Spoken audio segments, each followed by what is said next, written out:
Gina, c'est peut-être le premier bâtiment en France en santé qui n'est pas blanc, mais qui est coloré.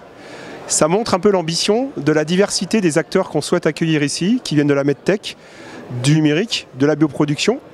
Et puis cette proximité avec le soin, la recherche, l'innovation, le développement économique. C'est le début d'une grande aventure sur Station S, cette envie d'avoir des bâtiments, donc un archipel de lieux d'innovation en santé.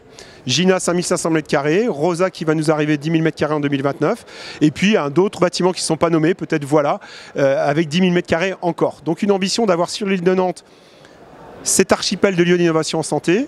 Et puis le deuxième pied, c'est le bioparc, qui est à 5 km d'ici, où là on a 100 000 m² de réserve foncière pour accueillir les futures usines de production de médicaments souveraines ici à Nantes et en France. Finalement, c'est un jalon dans un grand projet plus ambitieux et assez unique, qui est ce quartier de la santé, qui résulte du choix de mettre au même endroit un hôpital à la pointe du 21e siècle, un campus santé avec environ 10 000 étudiants, des instituts de recherche et enfin un projet Station S tourné vers l'innovation en santé, la création de valeur en santé. Donc c'est ça la grande ambition nantaise et on aura l'un des plus beaux hubs d'innovation en santé d'Europe. Redim Médical, c'est la première filière industrielle de réemploi des dispositifs médicaux. On a été les premiers à être identifiés comme étant un acteur de production et il y a 2 ans, on est venu nous chercher pour nous proposer de nous installer là au cœur du futur CHU de Nantes. L'ICO a déjà une reconnaissance nationale à travers le réseau Unicancer et